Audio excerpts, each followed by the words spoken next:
Hello, my darling wanderers of the night. It's Violet again, here to guide you into yet another corner of this labyrinth of fear. Do you feel it already? That quiet hum of tension under your skin? It's no accident. You came here for something, didn't you? Something dark, forbidden, something you shouldn't seek. Well, in tonight's tale, we're lighting a flickering candle. But beware. Some flames are best left unlit. This is the story of Eleanor Trask, a woman searching for illumination in more ways than one.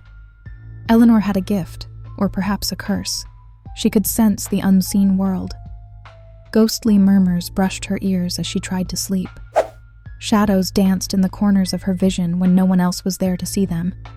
These weren't blessings, but burdens, leading her to unravel threads of reality that were better left untouched. That was until she came across a peculiar antique store one overcast afternoon, the kind of shop that entices you with the smell of damp, forgotten wood, and secrets.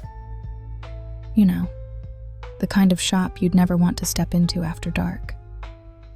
In the deeply shadowed corner of this shop, Eleanor found it. A candle, slightly cracked, covered in hardened black wax, with faint etchings of runes she couldn't decipher. An artist's joke, or perhaps a warning. The shopkeeper, an odd little man with watery blue eyes, reluctantly sold it to her with only these words: "Don't let it burn down." But of course, Eleanor didn't heed those words. Life wasn't exactly generous with clarity these days, and, my love, desperate people tend to ignore warnings, don't they? That evening, Eleanor lit the candle in her solitary apartment. The flame wasn't a flame at all, not really. It was a shifting light, moving like liquid inside itself, casting dizzying spirals across the walls. Her unease grew as the room seemed to shrink, walls drawing closer, the very air becoming heavier. And then came the sound, a low, distant hum that settled into the base of her skull. Whatever was coming, it was already too late to stop it. But as she stared at the candle, she found herself unable to look away. It filled the room with warmth that wasn't comforting but stifling, like the heavy, hot breath of someone or some thing too close to your ear. Tell me, darling, do you think she should have blown it out right then? Of course. Curiosity refused to surrender her that easily. And then the whispers began. They slid down the walls like melted wax, rising to a crescendo only Eleanor could hear.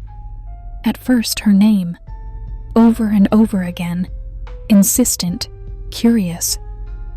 Eleanor, Eleanor, until they shifted into an unsettling chant, words that came from no language humanity had ever spoken. The room grew colder with every syllable uttered in that nameless language, but the flame of the candle burned on unwavering, unnaturally steady. Days passed like this.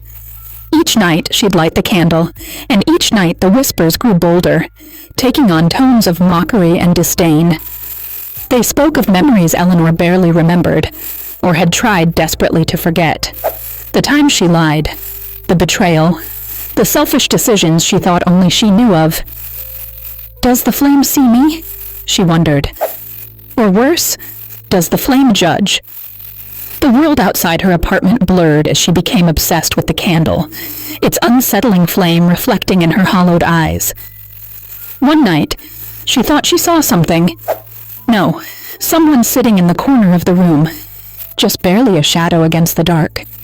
It didn't move, didn't speak, except that she felt its breath on her skin. Tendrils of panic wrapped around her chest, but curiosity and terror kept her feet planted. The whispers shifted, now emanating from the corner where the shadow loomed. The shadow that was watching, collecting. On the 10th night, she finally realized what she had done. By allowing the flame to persist, she had given it power. It was no ordinary light. It wasn't meant to illuminate. It was meant to consume.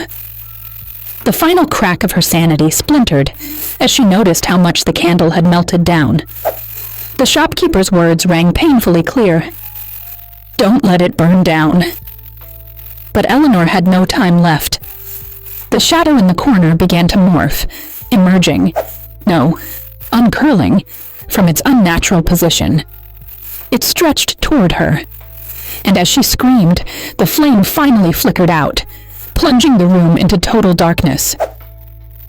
The next day, Eleanor Trask's apartment was found empty. Her belongings? Intact. The candle?